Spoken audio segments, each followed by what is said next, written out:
What's going on, everybody? This is Josh with the Everything Paranormal Show, and I am so glad you guys could join me tonight, either live or you're watching the replay. Either way, I'm glad you guys could make it. We got a very special show tonight, a very special guest, Stacey Talich. He is a man of many talents, so we'll get to know him here. And tonight's subject is going to be remote viewing. Stacey, how are you doing tonight? Good. I'm glad to be on. This is a very auspicious time to be doing this kind of a show. So I'm glad to be here. Yes, I know there's with a lot that's going on, even politically, dare I say, right? I'll just say it. But politically, there's a lot going on. There's a lot of emotions. I would say, in all honesty, in the decades I've been around, I cannot think of a time like I know that there's been key moments in political times.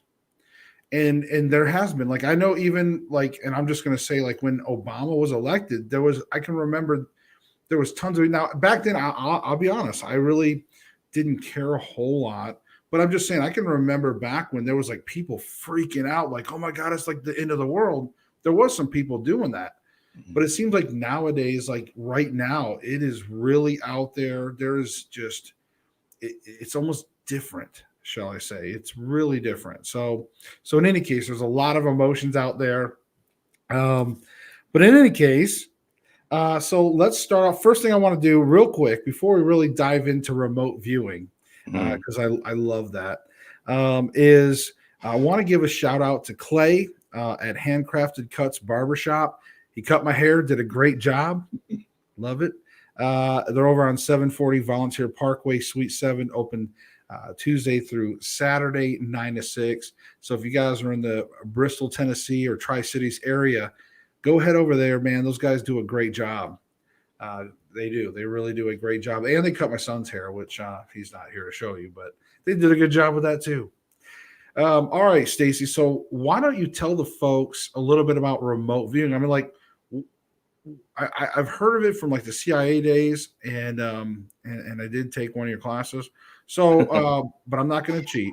So, but tell the viewers what exactly is remote viewing? Well, remote viewing is a misnomer in the first place. There's very little viewing that actually takes place. It should have been called remote sensing, because what you do is you use all of your senses. The sight, sound, taste, smell, feel, kinetic feel of what you feel. Like when you walk into a room, you can get a feel of what is going on in that room. These are just things that we just naturally do throughout life. This is the information that our brain is used to interpreting. What remote viewing does is it is a psychological process that tricks your brain into pulling data down from a location at any point, place, time, anywhere in space, of that information that you would normally do if you were already there.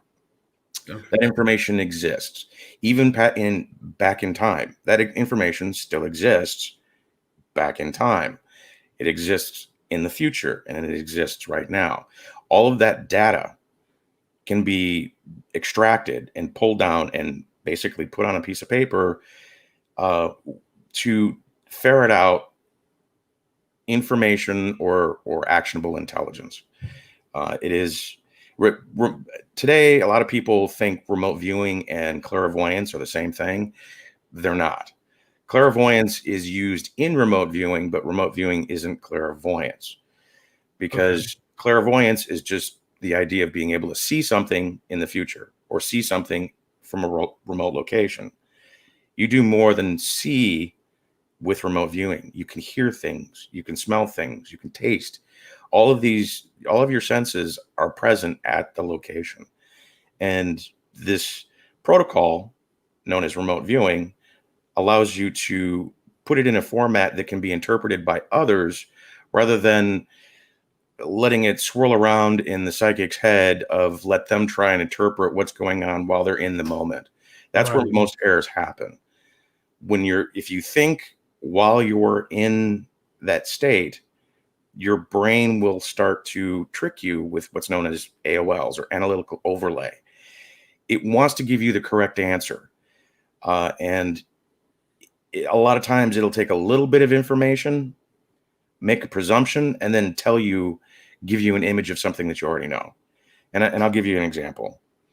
If you are remote viewing a location and you notice that you're in a man-made object, it's hollow, it's made of metal, it's cylindrical, it's surrounded by water. There's a real deep sense of patriotism, in this thing. Now, just off the top of your head, what came to your mind when I described this? Submarine. Yeah, well, actually, it could also apply to the Statue of Liberty. Yeah. The first presumption is your brain jumping to the conclusion of what the data actually is. And remote viewing takes you beyond that to essentially dump that first image you saw and dig deeper to get more and more information. And as that information unfolds, the actual target is what is revealed, the Statue of Liberty.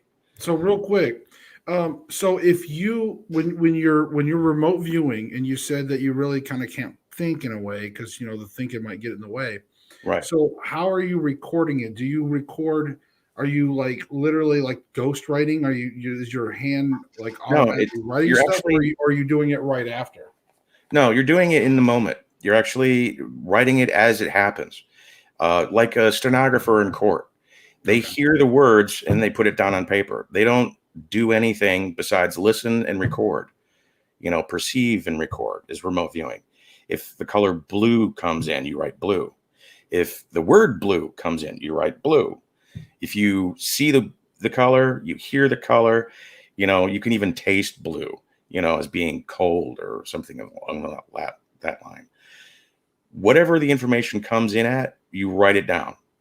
And it's like a jigsaw puzzle. At the end, it's all put together into a big picture, like a jigsaw puzzle, and you have your remote viewing session, your data set of what's happening at the site. And see, I'm glad you clarified too, because like I honestly was a little confused on like precog stuff when you had your precogs, and then of course your people that could remote view in the past, like with clairvoyance. So I guess having the same kind of terminology kind of confuses things too. So I'm glad you did clarify. Right. Between the two. Remote viewing is I come from a computer background. I was in IT for 20 years. And so my point of view in the world is very much like computers in that way. Remote viewing is a download. You are given a cue very similar to a Google search, and that's blind. You don't even know what it is. You're just given a set of numbers on an envelope with a question inside the envelope. That cue is your target, but you have no idea what that is. So you're given just a series of numbers and then go. And then you just start perceiving and recording. Perceive, record, perceive, record. You don't think. The moment you start thinking, that's when those AOLs will start to creep in. So you go through 20-minute, 45-minute session of just perceiving and recording. And in the end, magically, it all just happens. Right. And everyone can do it. I haven't met anyone that can't.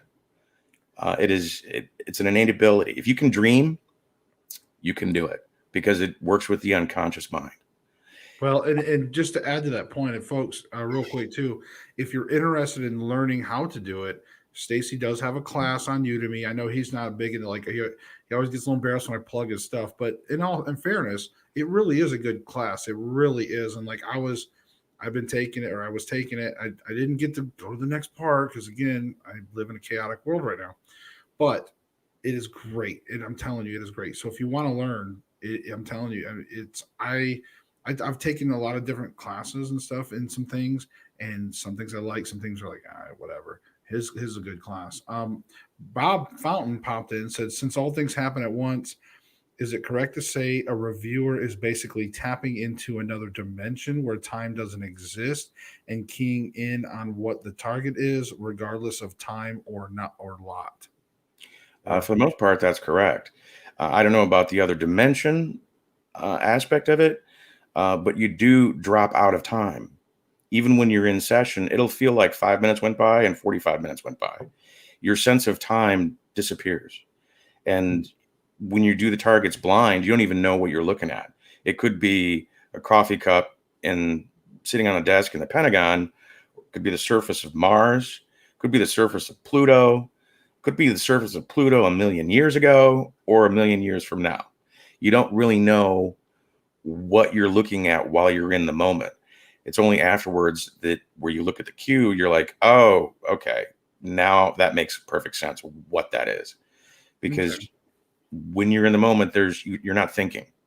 So you're just putting together a scene, and that scene can be anything. And only when put in context of the actual question does it actually make sense of what's going on. And they found nuclear warheads during the Cold War doing this sort of thing. The remote viewers that were still in the program in the early 90s won medals for their intelligence that they were providing during the Iraq War, the first Iraq War. Right. All of which was, classified, but they provided intelligence of what was going on with Saddam Hussein when this war was going on, and it all proved out to be true. So they ended up getting medals for it. I definitely want you to get into some of the history of it. But first, one thing that popped in my head before I forget. So I've always seemed to adopt the notion that, and maybe it's the Star Wars in me, but I've always felt like the future is a little malleable. I always felt like emotion is a little bit more of the future, as almost kind of Yoda was saying. I Mm-hmm. don't think everything's fully set. I think there could be like a general overall path that a higher purpose is guiding us down, maybe. But I Mm-hmm. feel like there's a lot of things that we can sort of change in the future. What has your experience been regarding to anything future wise? Absolutely. People have the ability to change future, whether they know it or not. Just making a split decision at the last moment can set off what they call the butterfly effect. Right. And it just, a chain of events literally changes the whole outcome. Now, that's not for everything. There's also fixed things that will happen regardless of what you do. Earthquakes, volcanoes, meteors falling out of the sky. Right. These things cannot be modified by changing your decision pattern. Right. What you do in your life or what others in society do have an effect on what your future is. And movies come out to show this sort of thing all the time. Schindler's List. How many people were born who wouldn't have been born because of Schindler? Right. The decisions that he made affected the future in ways that he never even imagined. But that's, a decision that people make as opposed to the natural disasters or natural effects that happen around the world. No, I mean that makes sense, and that's kind of how I feel. So that's good to know.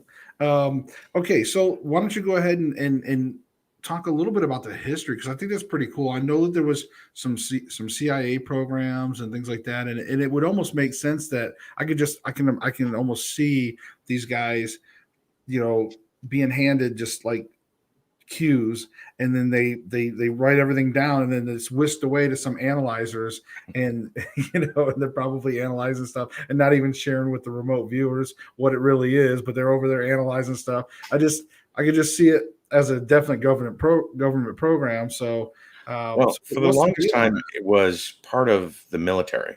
The military did the lion's share of research during the 70s and the 80s.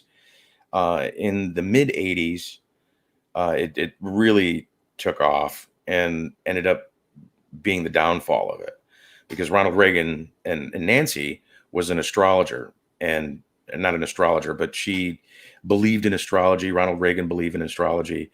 Yeah, she And was doing a lot of divination style stuff, right? right, there was a lot of that going on with psychics coming in and talking to the president, and Secret Service was losing their mind because these people were like They had no clearance whatsoever. They were in the room with the president, giving the president advice on how to do things with foreign leaders like Gorbachev and things of that sort, which actually turned out to be a real benefit, because in the beginning, Reagan wanted to be all, hard ass with Gorbachev. And Dixon, I can't remember what her first name was, told Nancy and then told the president, no, he wants to be friends with you. Make friends with him. That's what he wants. Don't fight him. This is a golden moment. And that's when Glasnost happened. They started to bring in the relationship with the Soviet Union collapsing and us coming in to, help them out and all that. It all came about because of a psychic, an astrologer. Right. And remote viewing was being shifted from the military to all the alphabet agencies. CIA, NSA, FBI, they all got trained in remote viewing to enhance their intelligence capabilities. The CIA wanted to go, even deeper, because they were still messing around with the Ultra program, where they were giving people hallucinogens. They wanted to, use psychedelics and remote viewing, and it was, whatever. But in the beginning, in the military, it was born out of paranoia that the Soviet Union was already ahead of us, like in the space race with psychics. So we had to get psychics to do psychic spying too, because that's what they were doing.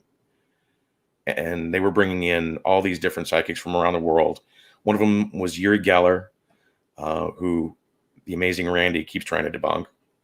But he was one of the original psychic spies that they were studying to figure out what he could do and what kind of intelligence they could gather.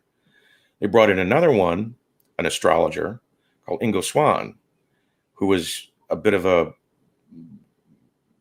I wouldn't say neurotic, but when he did things, he did them differently than other psychics did. Right. He wrote everything down as he was perceiving it.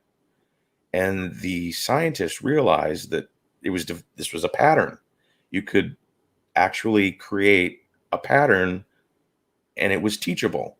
You could take people who weren't psychic and make them psychic by having them follow the same pattern.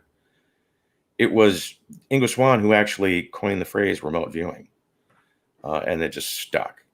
And they went and had all these different program names. Some of them was Terrible Flame. One of them was, Project Stargate. And that's the one that was actually leaked to the press of what it was, Project Stargate. And then they turned around and made a movie about it, but not remote viewing. Right. This whole idea of Project Stargate. And we got the whole lore from a classified leak. Anyway, in the 90s, the Bill Clinton administration came in, and basically they were looking at it side eye. They did not like this whole idea of psychics or people being able to be trained this way. So they killed the program. And the people who were in the program decided to say, look, we've been doing this for 25, 30 years. We're going to take this out to the general public. We're going to teach the general public how to do it. And that's essentially where I learned it. It almost seems, and again, I'm not trying to insult people out there, but it almost seems as if to me, that's about the time when the government seemed to enhance their corruption. Yes. So it almost would seem as if maybe they didn't want these remote viewers being able to see some of the new corruption that they were doing. That's just my opinion. But now, well, you're not wrong. The whole sales pitch from one intelligence agency to the other from the military was, with this, there are no secrets. And, when you have something that's like that, some people go, we like our secrets. Right. So bye. Right. Bob was also along the same thought that I was. He said, considering the government lies to us on a daily basis, do you think they really killed the program or just buried it deeper where it could go on unnoticed? Uh, no, you're correct. They did kill it for a little while, but then they started bringing it back with all new people. The Okay. original team, the original scientists, all of the people who were initially doing that research at Stanford Research Institute, SRI, they were no longer invited. And they started using uh, the same kind of techniques in uh, Iraq and Afghanistan, basically to they noticed, psychologists noticed that soldiers that are on their third and fourth tours could sense, looking down a street, whether there was an IED down that road. They just had a sixth sense. They started developing the sixth sense automatically through trauma, that this kind of thing could happen to them. They would literally see things. They said, nope, we're not going down that street. They would refuse missions because they're like, nope, we're going to go, it's, 10 minutes in, we're going to get hit. Um, Basically, the long-termers who had been there, who'd seen, some pretty horrible stuff, started to develop this sixth sense, and they wanted to harness that. They wanted to teach it. So they started teaching it to the new recruits coming in. Protocols are different, but it's essentially the remote viewing program. So And it was now it seems as if instead of actually having like a department of dedicated remote viewers, they're just teaching it over some of these ops guys or some of these certain areas of the military, right? right. Okay. Well, they're giving it to regular grunts because if you're in a higher state of awareness in a war zone, you have a better chance of coming home, better chance of accomplishing your mission, rather than just wandering into a minefield and getting blown away. Right. You can develop this and actually act on it, act on this intelligence that is coming down. So Hey, it's a uh, different program, but it is the program, the remote viewing program. so I want to back up. Well, I want to go back a little bit. I want to go back to where when you were talking about remote viewing itself. Mhm. Um, what kind of mindset? What do you need to be in to basically plug yourself into this, universal, archive? Your mental state should be at high alpha, meaning that the kind of state of mind you want to be in when you go in for your ACTs or SATs, that high level of concentration is where you want to be at. You don't want to be, in this weird delta state where you're meditating just above the sleep state. You want to be, as heightenedly, aware as possible. Drink some Red Bull, some coffee. You want to be totally aware, because what you're going to be doing is paying attention to what's going on in your own head. You Okay. have to pay attention to it like almost from a third person point of view. Your focus is what's going on inside your head. Everything. What do you hear? What do you see? What do you taste? These are things that are constantly you're asking yourself. The data that's coming down will eventually all be put together into a cohesive fashion, but you have to listen to yourself, listen to your unconscious mind, Okay. because your conscious mind, which is what we're dealing with right now, talking and thinking and all of that, it is what we are consider ourselves to be firing on all pistons. It is not the thrust of what your brain power is. Your brain uses roughly about 23 watts of power to run itself. That's not even a good light bulb. Uh, and on top of that, your brain's been trained since a child to ignore information. You get roughly every single second around 250 megs worth of data every second. Yet your brain can only process 64K. Right. So that extra information that comes into your head, your brain has to sort out what's important. And what's not important gets dumped. And it gets dumped into the unconscious mind. Being able to recall that information that's being dumped into the unconscious mind, which is separated by what's known as the lemon, where we get the word subliminal. It's below Right. that. Okay. Opening up the lemon so you can tap into the unconscious mind to get the data that you're asking for is really the whole exercise. It's a muscle.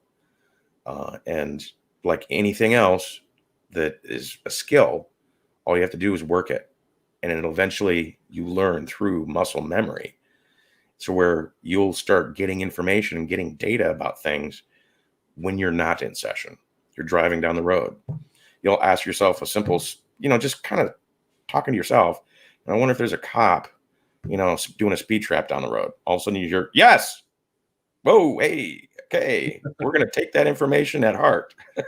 Right. There's that information just, will blurt itself out. You ask the question and you get the answer.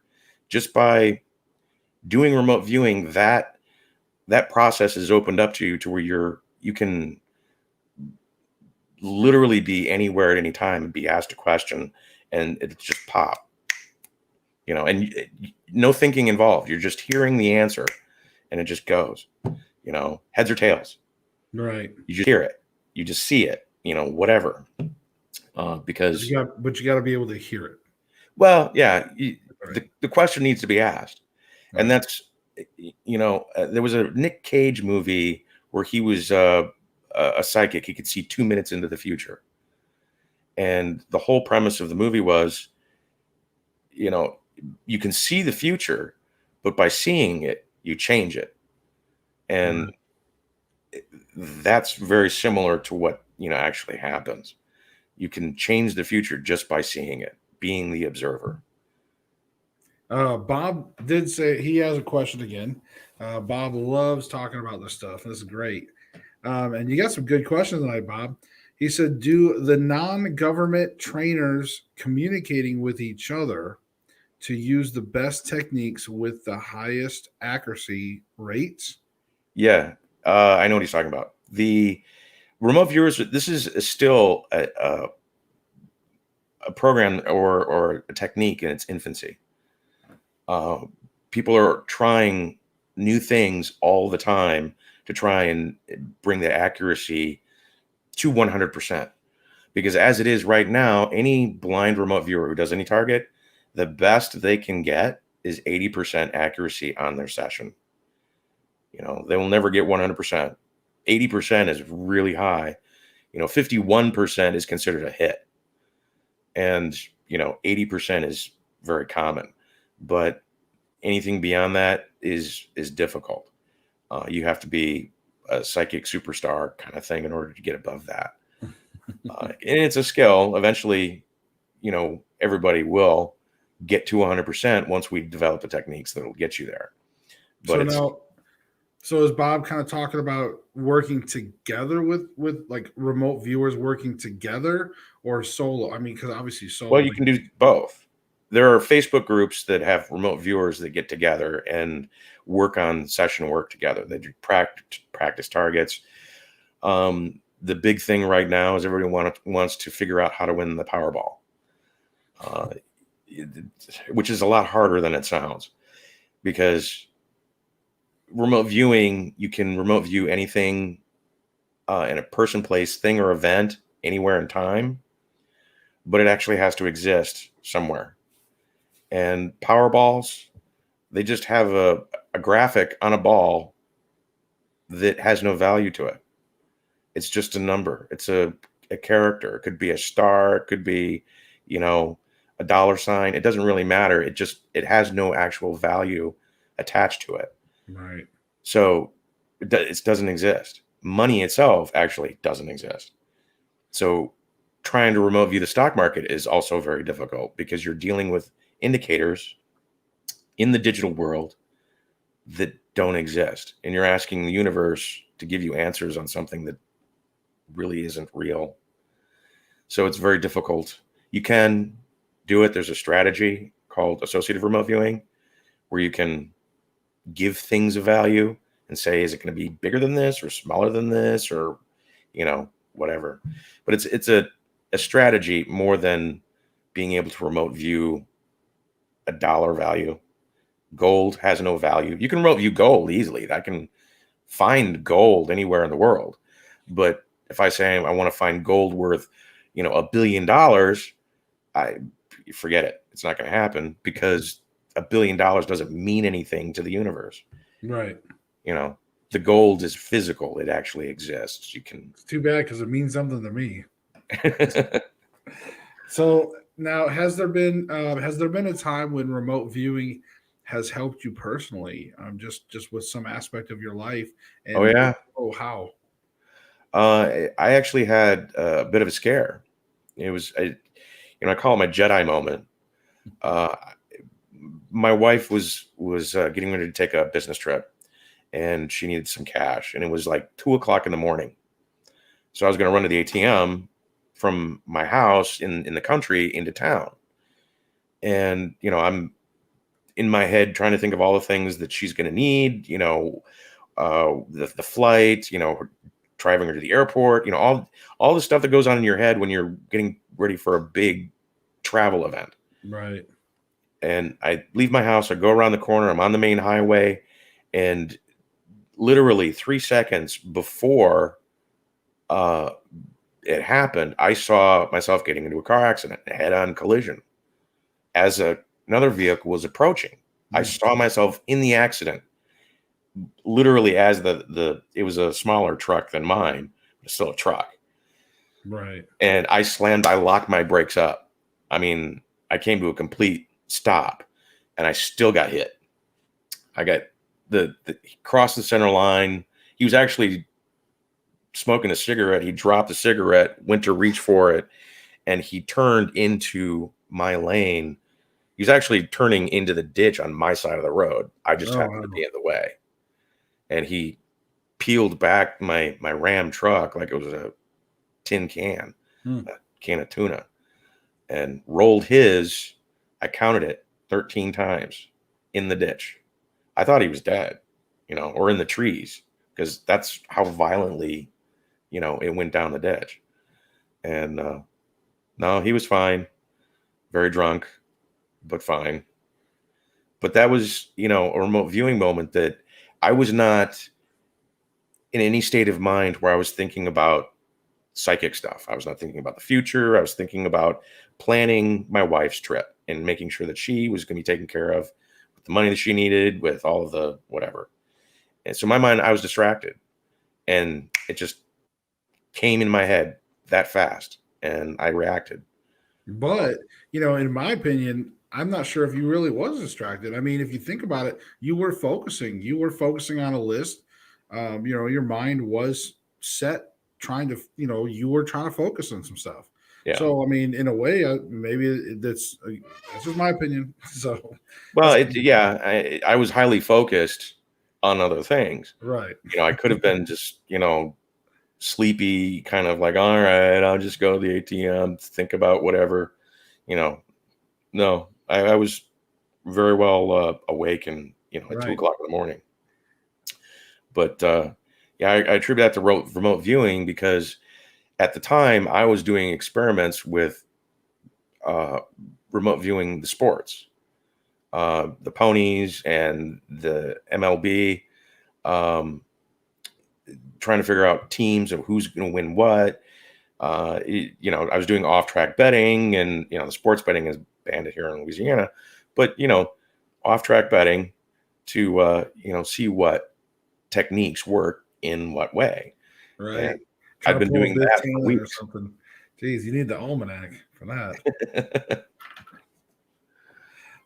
That'll give you the true numbers. But so has there been any other I guess once you start getting that ability, and once you start, like you said, anybody can do it, and once you start to learn that ability, has there really been has there been any kind of goofy things you just wanted to kind of try to look into maybe the past or future, you know what I mean? Or like an event that happened? Is there something that you were just kind of like for the hell of Yeah, it kind of that's thing? where I'm focused now. And I before we get into this, I just want to uh, put a disclaimer or apologize if you get really depressed in the next 20 minutes. It's probably all my fault. Uh, I really don't like making people feel upset about the future of what could happen, and we've come to a point where it has to people have to take action, and given a lot of people have already been woken up with the COVID lockdowns, with the presidential election, with a lot of things that are going on with, censorship and the wokeness. There's a lot of people that have become awake of the possibility of things happening.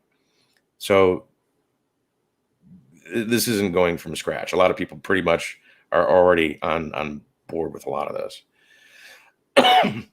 But the future events that are going to take place, I break them down into man-made events as opposed to natural events. Uh, Natural events, hurricanes, tornadoes, you know, that sort of thing. Uh, those are regional. Where things get really bad is the man-made events, because man-made disasters are always worse. Even if there's a natural disaster before it, FEMA will come in and make the situation worse. Right. So, we're going into a series of nut rolls. I have prepper courses too for a reason, because people need to start preparing. They need to have as much food and water in their home as they can get, because we're going to start seeing food shortages, like the toilet paper shortage of, earlier in the year. Meat and proteins essentially are going to have that problem, towards the end of this year. There's still a little bit of time, but if you don't have a chest freezer, order 2 and fill it up, because there's going to come a point where there sporadic things will not be available, and people are going to go on panic runs and start buying stuff and all of that. We've actually gotten a few totes, ordered a few different totes from Patriot Supply. Uh-huh. That's got the food Freeze that dried. lasts for like 25 years. We've been getting cases of water, stacking them up in the garage every so often, just like a case here, case there, stacking them up, just trying to backdate some water, things like that. But yeah, we've been trying to get in medical, like we've gotten some first aid kits and here and there, just even the little camping ones that you get for like $8. It's got a bunch of stuff in it, just picking things like that here and there, Yeah. just to add, It's time to pick up the pace on that. Only the freeze dried stuff. Okay. They market it to you as being like you can get 2 weeks worth of food that lasts for 25 years, and they send you out these half-size buckets full of freeze-dried stuff, and most of it isn't even really freeze-dried. It's oatmeal and things of that sort. right. It's really cheap. I mean, it's good. You'll eat it, but on calorie count wise, men need between 2,000 calories and 2,800 calories a day. Women between 1,600 calories and 2,000 calories. Man, I'm shooting past that. Well, I got that. Well, storing food actually, it starts to take up a lot of space, and Right. not a whole lot of calories are involved. So getting your calorie count for you and everybody in the household, like my household, 8,000 calories a day. That's a lot of food. And I've been doing this for 3 years, and I've just did an inventory calorie wise, Right. and I've got 13 months, and I've been freeze drying my own meat for 2 years. Right. And it's not a lot. That's you know. crazy too, because then especially when you're newer, like we're still in the newer stage for sure, but at least we started it, and like the first time we ordered like a supply of food. Now, of course, we did go out. We got like some big bags of rice, like 20-pound bags of jasmine rice, and we got beans and stuff. We did, we got some traditional canned goods and some things to sort of go as well. But when we did get like the first 30-day supply thing that we ordered a while back, we quickly realized, we started going, okay, well, there's three of us. And then, it was like, once you start doing the math and you start really looking at even cases of water, it's like, you have to make sure, and this is something I tell people too, don't forget that even if you get a case of drinking water, you're going to have to probably cook with water. You're going to have to do some things with water. So you're also going to want to have even just like jugs of distilled water, like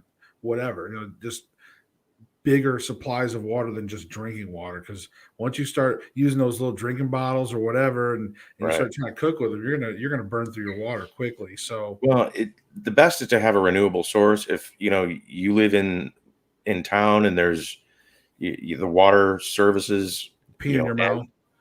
you're going to also have to have something to flush your stuff away too. So having a rain barrel, that's a renewable source. You can keep getting more and more water that way. I've been seeing a lot of those popping up lately too. A lot of people's made their freshwater catchers and stuff. Yeah, and if you have a Berkey, which is basically like a giant Brita, it's a gravity-fed water filter. You can filter out rainwater. Anything that's in that water gets filtered out, and it's just as good as. It's actually better than the stuff you get in the bottles, the plastic stuff. It's almost going to turn into a survival show soon. But Well, it's good advice. It really is, folks. It really is good advice.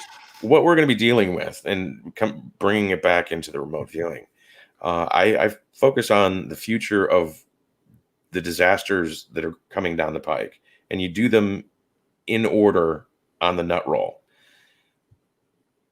To give you an example, preppers themselves, what they try to do, if you ever watched the Doomsday Prepper show, they try to focus on, well, I'm focusing on the earthquake. I'm focusing on Yellowstone exploding.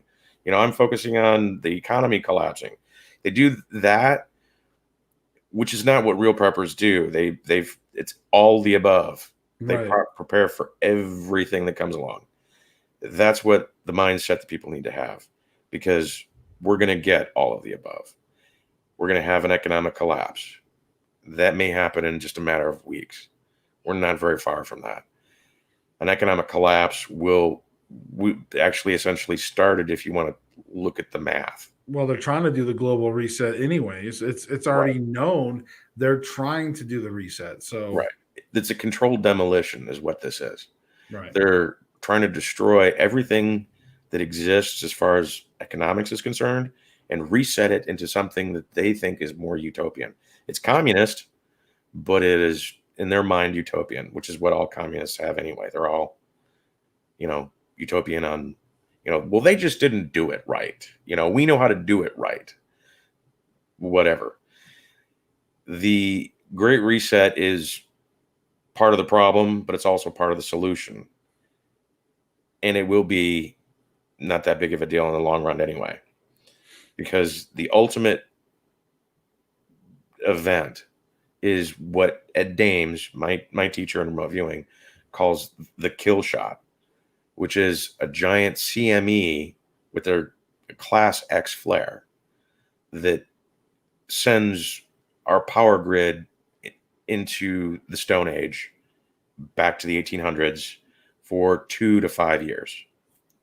Now, the Pentagon, at first, in the early 90s, when remote viewers were saying, this has already happened in time, it will happen, you need to start preparing for this, which is probably one of the reasons why the program doesn't exist anymore. Scientists themselves were looking at it casually for about a decade. Then in 2012, July of 2012, a X flare happened for the first time in recorded history. Since the Carrington event, they didn't really know how big the flare was, but it took out the power lines, the telegraph lines, set them on fire because there was so much energy that came from the sun. It fried the wires that were on the poles. Right. If that was to happen today, giant transformers that take 5 years to build by hand, would explode. Hmm. And we would be without power at major choke points throughout the whole country. Right. This was the warning that was coming down from the remote viewers, Ed Dame is in particular. So this is a natural event, right? It's a natural event, but it's going to be like it was on the same level as a nuclear war, just because you can send off a nuclear bomb in the stratosphere and have the same effect. This is going to be coming from the sun, though, and it's going to hit the whole planet. Everybody's going to go into the dark age because our grid is not designed to withstand that kind of electrical, interference. Satellites will basically fall out of the sky. They'll become junk. They'll be fried. They'll be worthless. Right. No GPS, no communications. Certain electronic devices are shielded to that already. Your cell phone actually is shielded from an EMP. That's been coming down for the last 5-6 years. That's been part of the, mandate in the designs. But they're going to be useless too, because they depend on communication grids. Those are all going to be dead. We're essentially, the Pentagon had done, 7 months ago, they released a study that said if we lost power, the whole grid, for 2 years, within the first 100 days, 9 out of 10 people will die. Right. Because supply chains are stopped. There's no gas to move trucks. There's no communications. There's no people who need medication to stay alive are no longer going to get their medication. People who are completely dependent upon the grid will not have the grid. And it's going to be bad, which is why we come back to the whole idea of prepping. You need to have food, because if there is no grid, whatever you got, you got. Right. The government's not going to come and save you either. They've already determined that, if you don't have 6 months worth of food, you're on your own. Right. Well, they're already trying to mentally prep right now. In fact, they just came out and said that if you are over 75 years or older, you are okay to die now because you've served your purpose in life. And I found that to be pretty flooring. Seeing that now they're starting to put that value on life. So they're already mentally starting to prepare us to start thinking that way of, hey, if you're X, then you're past your value or whatever. Right. So that makes sense. So now, so you're talking about this natural event, and this is going to be, so we're already got man-made events going on that's sort of negative to us as a country, and now we're talking about a natural event kind of coming in. And is this going to be soon? What kind of time frame are we looking at? Well, that's the bugbear in remote viewing, is because when you drop out of time, there's no time parallax to know when something is going to happen. You can know the what, where, when, why, and how. The when is the problem, because you can't see it. The time is not relative to how you experience it in the normal state. Okay. When you're out of time, there is no time to associate it with, and that has been something that other remote viewers have been getting together, trying to figure out different techniques on how to fix that problem, because it's a big problem with remote viewing. However, one of the things that you can do is you can put things in order. You can do an event. This is what's going to happen. Then you're going to see this. Then you're going to see this. Then you're going to see this. That space in between can be days or years, but these events will happen in order. So once this event happens, prepare for the next one. That's kind of basically the nut roll that you get around it. But the exact when, what has been determined of when is when there is a space shuttle-like object that is forced from orbit, and it's all over the news. It basically was up in the sky, it was going around the Earth, and it had to scrub its mission unexpectedly and, make a landing. Right. That will be the cue that this massive flare is imminent. Well, another thing that's coming of next year in 2022, Christmas star, there is a giant blue comet the size of Jupiter is going to blow past us. It's not going to hit us in any way, shape, or form. It's just going to be this really big blue object the size of the moon in our sky as it goes around the sun. It's going to freak a lot of people out when you start seeing it. That'd be pretty cool. Yeah, I mean, you'll be able to see it during the day. You know, it's going to be so bright, you're going to be able to look up at the sky and see it in the daylight sky. That event seems to tie in with this. Our planet is going to go through that debris tail. And as we go through that debris tail, a lot of stuff that is in orbit was probably not going to be working for much longer after that. Because it's so going now is my lawnmower going to kill me? No. Okay. No, that prophecy. Yeah, that's a different one. For all you young kids out there, that's a Maximum Overdrive reference. But anyways, yeah, Night of the Comet, another one. No, we could see it at any time. In all reality, whenever the sun decides to burp something up is when it happens. We just had a near miss, like I said, in 2012.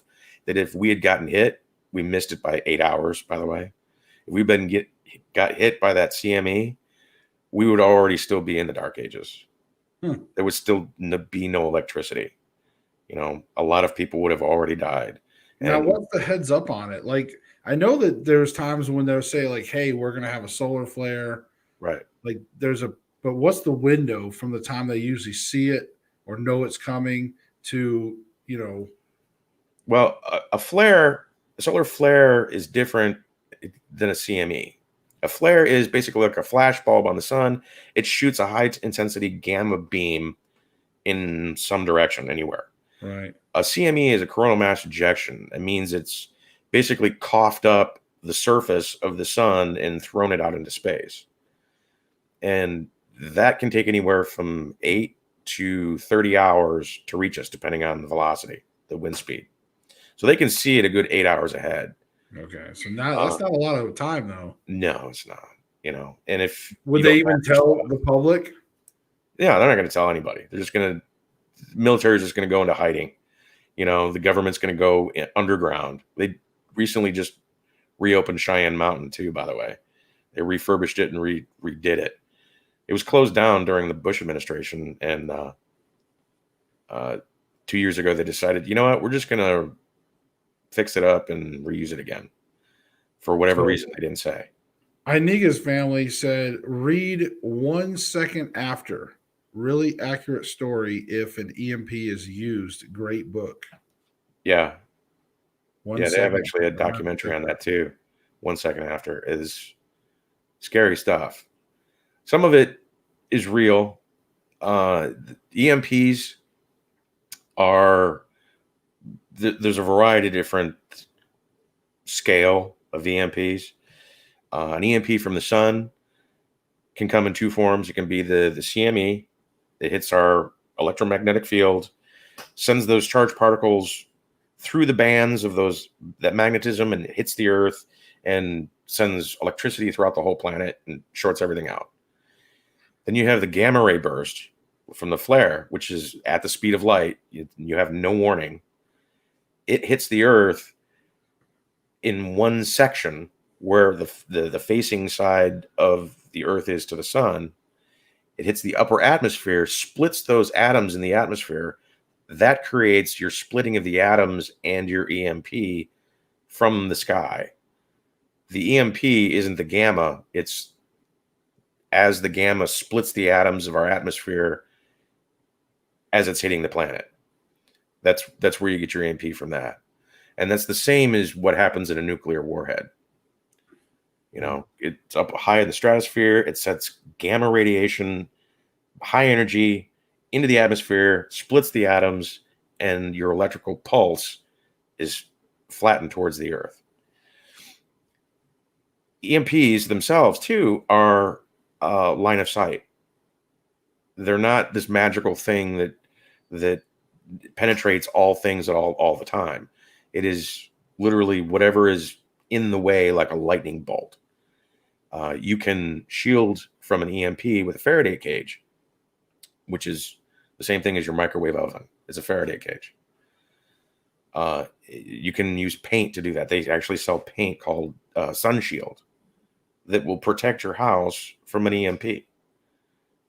It's really easy to do if you deliberately protect yourself that way. Right. It's not a mysterious, magical thing. So I think Bob said he wrapped his generator in tinfoil, I think he said. yeah, you can do that. Mylar is EMP proof. Yeah, If he you said, have "I keep my solar generator wrapped in tinfoil just in case of an EMP." those Mylar blankets, those survival blankets that are really light and made out of plastic, you can wrap anything in one of those, and it protects from EMPs.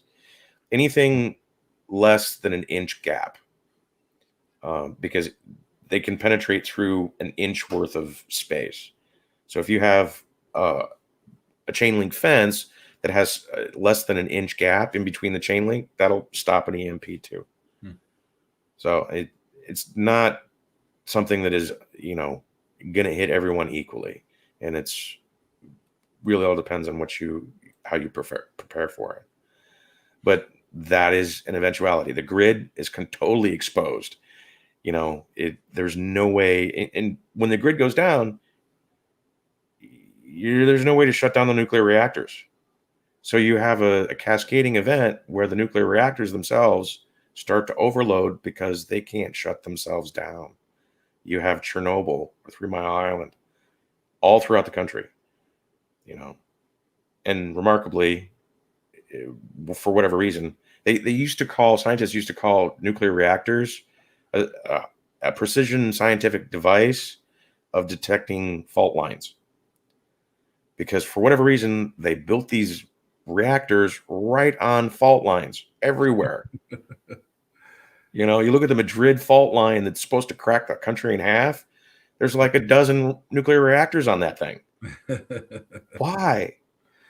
But this is the kind of thing that we're going to have to deal with. It's the man-made event afterwards, man-made disaster, which is the nuclear reactor after the natural disaster. So, it's time to prepare for all of the above scenarios. Get your stuff in order, your food, your water, filtration systems, different things like that. Even, maybe have a place in the mountains you can hang out at when the zombies come. Yeah, I see you see me says I'm gonna have to rewatch. I missed so much. Yes, you definitely have to go back and watch everything because I know she was busy with trying to make dinner and stuff. But yes, and Terry Lynn says trying to remain calm. Again, I think being prepared, and I think that the fact that we're working on some of our preparations now, and I think that anytime you get focused and you can get something to do, I think that helps other than just sit around and worry about the end of the world or the end of life or whatever as we know it. It's good to have some focus and give yourself some goals, something to do. Right. Occupy your mind like that. Well, that's why you do all of the above. If you prepare for all of the above, no matter what happens, I mean, you can laugh it off and, whatever, man, I'm good. I'm set. You be you. I'm going to be me. I got this over here. I'm good. And once you're in that position, that fear doesn't even play into it anymore. The reason why I wanted to kind of do this show the way that this was is because at the end of my course, I have my students do an exercise for 30 days. They have to essentially read tomorrow's newspaper. They have to look at the front page of USA Today or whatever newspaper that they've got and determine what that is. They do a remote viewing session today on what tomorrow's paper is going to be. Now, tomorrow is kind of relative, like when is tomorrow? It's because 24 hours tomorrow is, who knows that? And time itself expands and contracts. So you will actually have remote viewers looking 3 days to 2 weeks ahead on what is in the news tomorrow. And you'll start seeing this stuff start to develop. And they report back to me of what's starting to happen. 2 weeks ahead, we're starting to see common things happen. Things like desperation, words like desperation, hunger, strife. These are what's being reported to me by my students, brand new remote viewers who have no idea what they're doing, but they're still remote viewing things that have a consistent pattern to it. And it's not, wonderful, rosy things that like the Biden administration keeps trying to, put out on the news. So Right. getting prepared for what's coming down the pike is starting to become a global consciousness. And the remote viewers who are just learning this stuff are pulling it up. And Yeah. I think that's important. So there is a chance. I mean, it could be years, could be decades. But do you feel like, what does your intuition tell you, that it's going to be possibly within the next 10 years or something? Is there like a, Yes. okay. I think it's, there's several things that we're going into a grand solar minimum. And every time that happens, the sun throws a temper tantrum.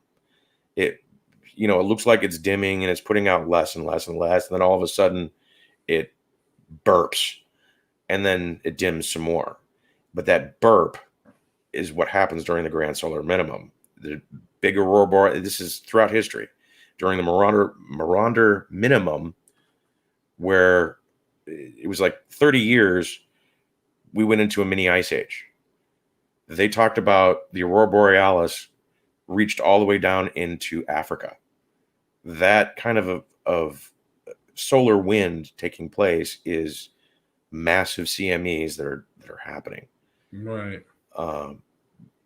That was happening when the sun was supposed to be at a minimum peak or a minimum output. It was throwing that much material into the planet. We're going to see that kind of thing again. We're just all of a sudden the sun is just going to burp something out as it's reducing its output. And that's between now and 2030. Yeah, that's, I mean, again, I want to make sure, and I'm glad that I know it could be depressing, folks, but in a way, it's good to know some of these things, because sometimes you have to wake up and you have to say, you know what, maybe I need to go. And like I said, you don't have to go run and cause a panic. This is why, like, when we started prepping, we're like, we're not going to go, and we're just going to go and Yeah, I don't want anybody to panic. get a case of water. When you go to the store, if you start a panic with your neighbors, then things are going to run off the shelf. Yeah, But if you go out there and you just start each time you go to the store, just be conscious of those things, like Stacey was saying. Yeah, just double up on the long-term stuff, soups and rice and things that you can store for a long period of time. That way you can snowball it into a larger thing for when stuff happens, you're prepared. It's not, if you basically spend your whole stimulus check on rice and beans, you're going to have a lot of rice and beans, when that may not be the focus of what you need to do. The focus may be that you need to have a series of diet, because I got to tell you, during World War II, in the Philippines were invaded by the United States, but the soldiers were cut off from all supplies for like 7 months. When they invaded, the Japanese had warehouses full of rice, up to the rafters, 50-pound bags of rice up to the rafters in these warehouses, but they didn't have enough time to bring anything else. So as the supply chain evaporated for the U.S. troops, all they had was what was on the island, which was pineapples and rice. Now, technically speaking, nutritionally wise, that should have been enough. You had your vitamin C, you got your sugars, you got all that, and you got your rice to fill up your gut. After 7 months, most of the troops were so badly malnutritioned that they could have been indistinguishable from Auschwitz. They actually had to bring them back to the United States and fatten them up before they could send them back out to war again. And that took another 4 or 5 months just to get these soldiers fat enough so that they could go back out and fight. My grandfather was one of them. Right. He swore for the rest of his life he'd never eat another pineapple. But Yeah, like no thanks. you don't want that to happen to you, where for 10 years during an economic collapse, or for an EMP, or from the kill shot, you're left with nothing but rice and beans. You want to have a methodical, what do you eat? Right. Make that your store. Store what you eat and eat what you store. That's, and understand too, when the grid goes down, it's also the 1 to 100 rule. For 1 calorie that you spend doing something, you use 100 calories when the grid is down. So you want to take that into account. I mean, just think about doing laundry. I mean, now you throw it in the washer, it does its thing. You put it in the dryer, it does its thing, and then you fold it, which is where you spend your most calories, is folding your clothes. When the grid is down, you got to schlep all that down to a river, beat it up against a rock, and then haul it all the way back, wet and heavy, and then put it on a clothesline, and then you get to fold it afterwards. That 100 to 1 calories just for that whole thing. So take that into account too. Yeah. Beans and rice are great, but that should not be everything. Right. And I think that's a very important thing. And I like to point that out to people. And I'm glad you brought it up too, because so many people forget all the little things in life that we go through on a daily basis. And when there's no store, when there's no electricity, just simple things. I mean, lights. We take lights for granted. It's going to get dark pretty quick in your house. There's all kinds of like heat, cold, blankets, clothing. There's just so many things to really start Personal thinking about. If you get a little overwhelmed, I would say, Stacy, you said you had a course, right? Like a prepper course and things. Yeah, there's a series of prepper courses, along with the remote viewing and the hoodoo courses that I have, hoodoo and conjure.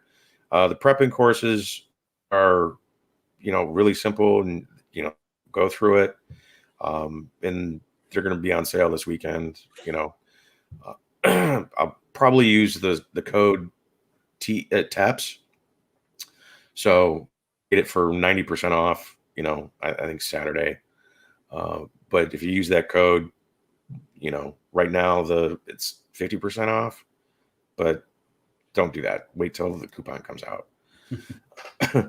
No, but I think it's important that people, sometimes it's good to pick up a survival guide, take a little bit of a course, a video. These things do help, because even some of us that may be a little more conscious of it still need reminders of. I mean, I'm always learning stuff all the time and going, oh yeah, you know what? I forgot about that. Like, oh yeah, I forgot about that. I mean, basic tools like making sure you have a shovel, making sure you have an axe, things that can really help you out. Wood for my fireplace. Like, oh man, I better make sure I have some wood for my fireplace so I can have heat. Things that I didn't even think about, like all the time. Yeah, well, and that's what the planning part is all about. I mean, you don't want to be having to think about this stuff when you're in the heat of the moment, when something is going on. I went through Katrina, in 2005, and I didn't understand what was going on all around me for months. Because everything is down. Everything is, and everybody's in the same boat. You're not the victim. Everybody is the victim. And that was when, the whole country was still up and running, and only one little spot was down, the spot I happened to be in. But you start to develop an awareness of 2 different lives, 2 different ways of living. One where you can't do anything, you can't even pump gas, to living with everything just is at your fingertips. People are getting used to the whole idea of the little Amazon Echo being able to give them all the information they need about anything at any given time. that goes away really quick in a grid down scenario where you're left with whatever's in your head is what you got. So getting that information in your head in the first place, it needs to happen when the grid is still up, when you have the opportunity to do so, because that's your first prep is knowledge. Right. Yeah, there's it's tough. This, like I said, we talked with, this kind of turned into a survival show toward the end, but at the same time, with everything, I mean, it is really important. Terry Lynn, let's see. I mean, I'm gonna go back here. She said, laugh out loud. Hey, Stacy Bob. That's all the back there. Do.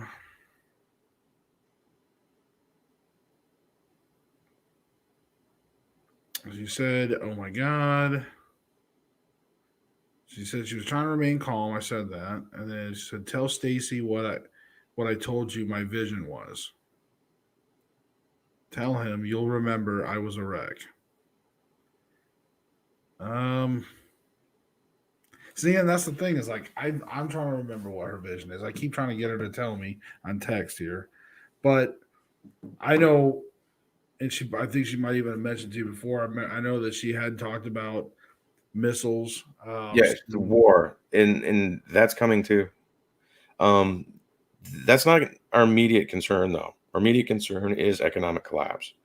War will happen later, and it's going to be on two fronts initially, but eventually just one. We're going to be going to war with China, and the whole world is going to get involved too.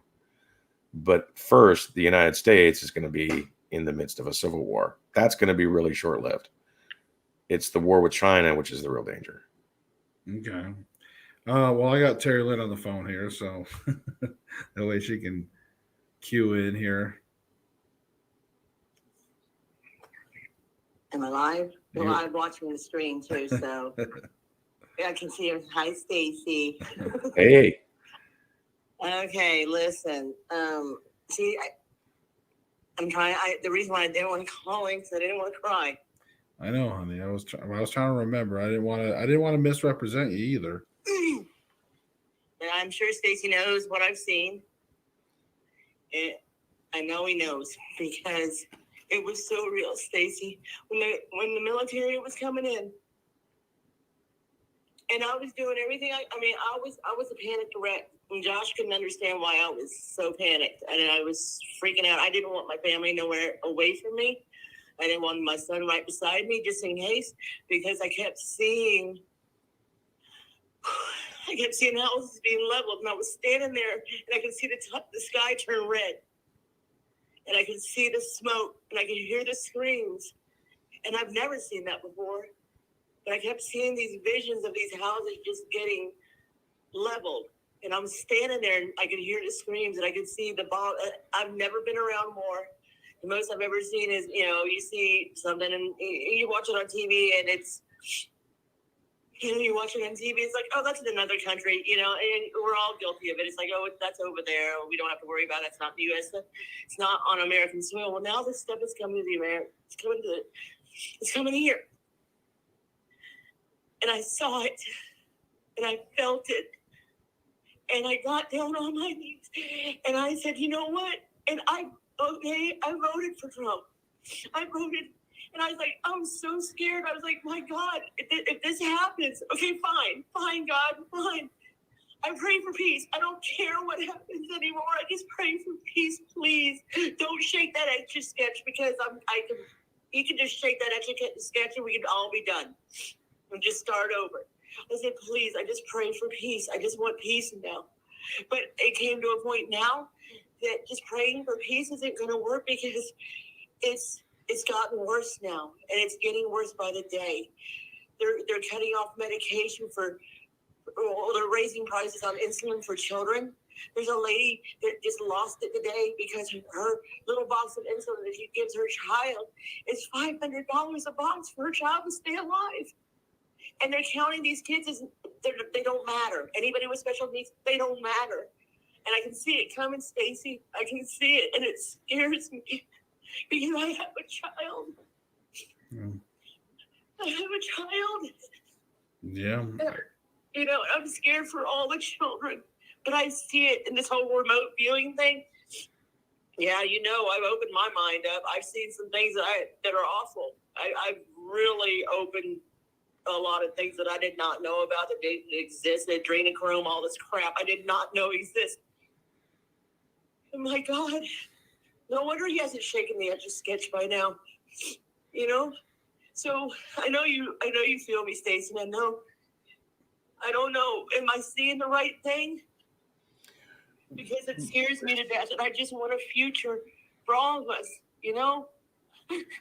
When it comes to war, Terry, I see you. Don't freak out, honey. This is why I didn't want to call in. It's okay, baby. I'm glad you shared, though. I really am. Okay, I'm hanging up that way I can hear Stacey because I can't hear him. All right. Bye, guys. I love you. at the very beginning of the show, Terry Lynn, if you remember, we were talking about the whole idea of 80% accuracy and the idea that people have the ability to change the future. We have the ability, man-made events can be avoided just by decisions that people make. And that's happened several times where we were barreling down the road towards absolute destruction.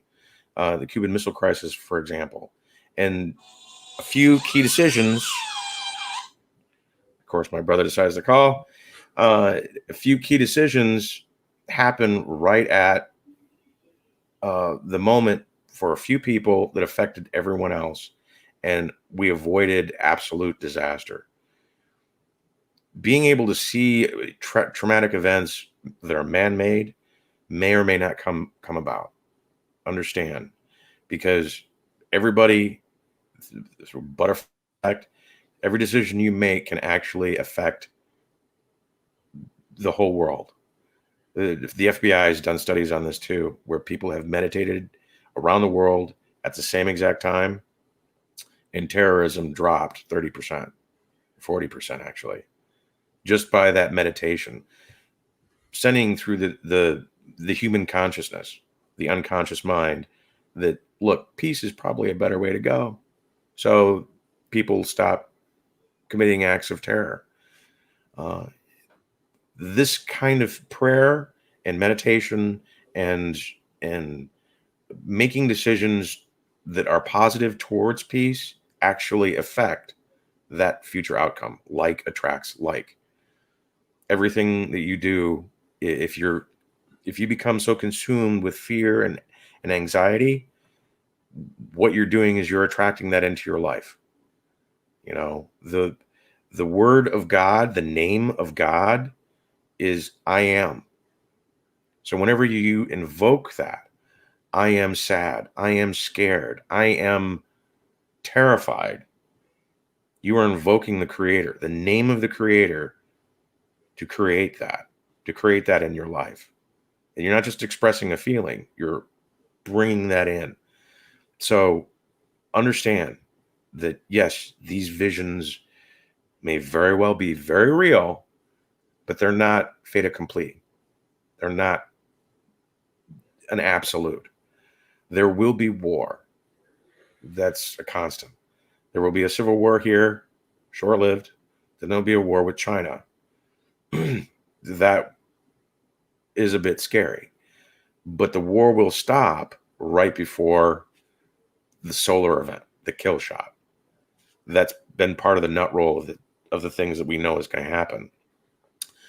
Right before, when that shuttle gets forced down, that I was talking about before, there's war around the world, and soldiers are looking up at the sky. They see something happening in the sky, and they stop what they're doing, and they all go home. So war is actually brought to a quick end as this solar event kicks in, just before basically we get thrown back into the Stone Age. Because soldiers, they go home. The war is over. It's not a total annihilation kind of a thing. We know that. It's just going to get really scary because, well, people are nuts, and we know what men are capable of doing. So. Yeah. And I want to say, as we start to get in toward the wrapping up phase of the show, that there's a lot of heaviness in this show, a lot of things, and I think Stacy kind of brought it back around a little bit. And there's always light. I feel like at the end of all tunnels, and even if we're facing hard times, we will prevail. We will get through it, and I think that we're always going to fight. And to me, I think there's a difference. And I always say this is like, you can die on your feet or live on your knees. Right. And I feel like by doing something, by being active, I think we're making changes. And I think that matters. Uh, and I know that Terry Lynn, she turned to me and said, we gotta make some changes. We got to do some things. We got to be active, and we are. We're making some proactive steps toward trying to help save this country and try to do things right now. I think that all of us together, yes, I think there should be a power of prayer as well. I think all of those things are going to help us. But also, even if we do end up having this solar flare in the next 10 years, it sounds like it's something that actually would be an event that would stop war. Mankind would probably it'd be rough. A lot of people would die, but at the same time, in the end, the strong will survive, and we will survive this light, and we'll rebuild. Life will move on. So it will be an opportunity for good people to reset the reset, is what it's going to be, because there's a lot of evil in power positions today. That will not be the case after the solar flare, after the kill shot. yeah, It will be left up to people who are the builders of society, the real salt of the earth people, to rebuild, that make it into the new world. And those are the good people. Those are the ones that really are honest and aren't going to be concerned with the latest iPhone anymore. They're going to be concerned with what is really the best way to move forward. By looking at the corruption, they're going to say no more. All of this stuff gone. Well, and real quick too, I want to make sure, because I'm trying not to miss any questions. Bob did say, how many remote viewers quit viewing because they don't like what they're seeing? A lot. A lot, because they know it to be true, and they just, you have to come to terms with what is actionable. You don't dwell on things you can't do anything about. You work with things that that you can, work with. How do I prepare for this? What do I need to do? Should I move to the other side of the world, or should I, stay where I'm at and just hunker down? All of these things, are relative to each person. So yeah, I think I see you see me said, she was saying that she's got chills down her spine, and she was glad that Terry Lynn called in. She said she's on insulin, and it was one of her fears. Terry Lynn said that she was going to take our son and run to the mountains. She was a wreck. I mean, because she saw those missiles, and it wasn't that she was afraid for her. She just hurts for. I think she just hurts for the future of the kids and the grandkids, and because we have grandkids, and so knowing when you work so hard for a future, those are things are always tough. Civil War. She said Civil War is coming for sure. I will tell you this, because it's dangerous to broadcast sanctuary sites where safe zones are at, because people will flee to that area, and then it's no longer a safe zone.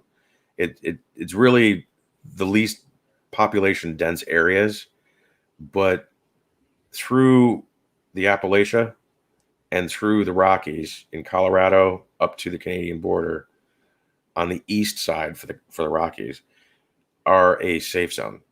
Outside of Denver and Boulder, you get 60 miles out of those two areas, and that whole region is a safe zone. In Tennessee, throughout the whole Appalachia, that's also a safe zone. You're in the sweet spot.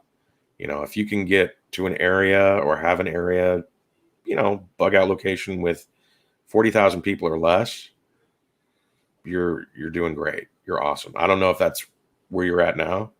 Yeah, But I think we would be good. I think we got plenty of water, streams, lakes, good people around us. This is a pretty good area for people in general. I know the true test of people is going to be when they don't have something, right. and they That's why want you something. want that's why you want a small community, because you can come together, whereas opposed when you start getting into the larger communities, it's every man for himself. Right. So And I'm just trying to kind of get through some of these last comments, guys, because I do value everything you say, but I do got to get going here in a second. I see you see me says it seems like one thing to another.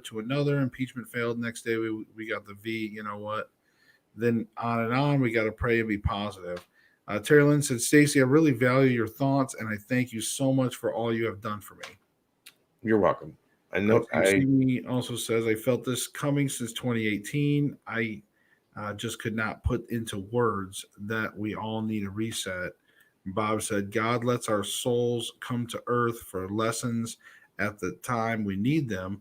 We are eternal beings, and we always go home to be with those we love. Perhaps we are here to make the changes we need.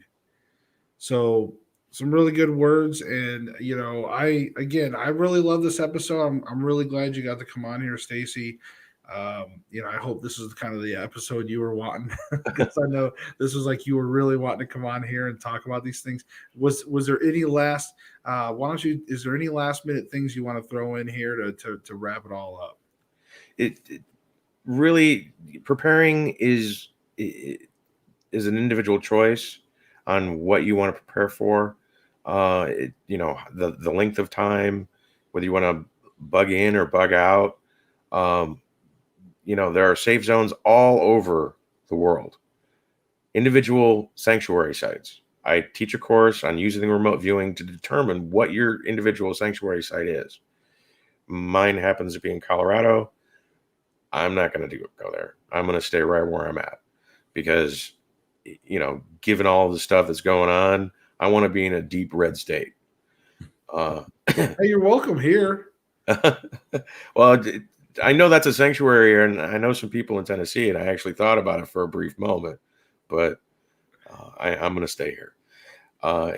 But sanctuary sites exist all over the country, and stressing yourself out, wondering what can happen is paralytic. You can't let yourself get there. You just need to have a plan of action and then just follow through with it to the point to where it's so boring that you're actually getting somewhere. Right. Oh my God, I got to do more grocery shopping. I got to file it away. It becomes monotonous after a while. That's your sweet spot. If you're constantly worrying about the war, or you're constantly worrying about people kicking in your door, to steal your stuff, that's not a good place to be. You need to get to a point where you're absolutely bored of it. And then you're safe. You're in that green area. Well, and I want to really add to that one more thing too, is that I can personally attest to this. I think that there was a time a while back when we felt, and I say we as in, my wife and I and everything as a family, we felt very vulnerable. And I think a lot of it was when the riot started happening back, a while back now. And it was just kind of like left us vulnerable for a second. It was like we really kind of opened our eyes even more and said, wow, we really are extremely vulnerable. So then when we started going through the to zeitgeist, everyone was feeling that. right, and when we started to, for example, and I don't want to give out any exact numbers, but let's just say guns with an S. When we acquired guns, and more importantly, ammo. Yeah. And the more ammo we acquired, the better we actually started to feel about our own security.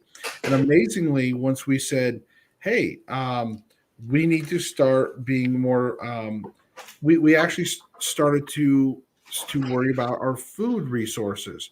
So as we started to gather our food resources and start to get a backlog, it literally almost felt like like that relief, that and it feels good when you know, hey, I can at least survive a few weeks if something happens right now.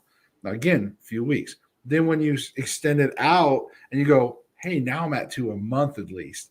My Right. family, I can take care of my family for a month. We're good. We got power stuff, food stuff, water stuff, medical supplies. When you start having all these things, it just does. It really, that's why I'm attesting to what you were saying earlier. It does make you feel better and you don't stress as much. Right. So When you're in the heat of the moment, you're cool as a cucumber. And that moment that you're talking about, I know exactly when that happened, because I went out and I bought this. This is a 12 gauge shotgun, 15 plus 1, with a rotating, cylinder that, shoots buckshot, like a surgeon, yeah. I bought that because I'm like, if I need something, I'm going to make sure that I, level the area. Well, listen, it was really great. This would normally, if I didn't have to work tonight, this would probably easily be a 2, maybe even 2.5 hour show. I'm telling you, there's so much. Guys, don't worry. We'll have Stacy back on at some point in the future. We always do. We like to bring him back on. Bob, we got to get you on here too, buddy. You haven't been on here in a while. So we got to get our good friend Bob Fountain on here. But yes, folks, it's been a great show. I hope it's been a great eye opener. I hope you learned something. I really do. I hope everybody watching this can walk away and take something away from this.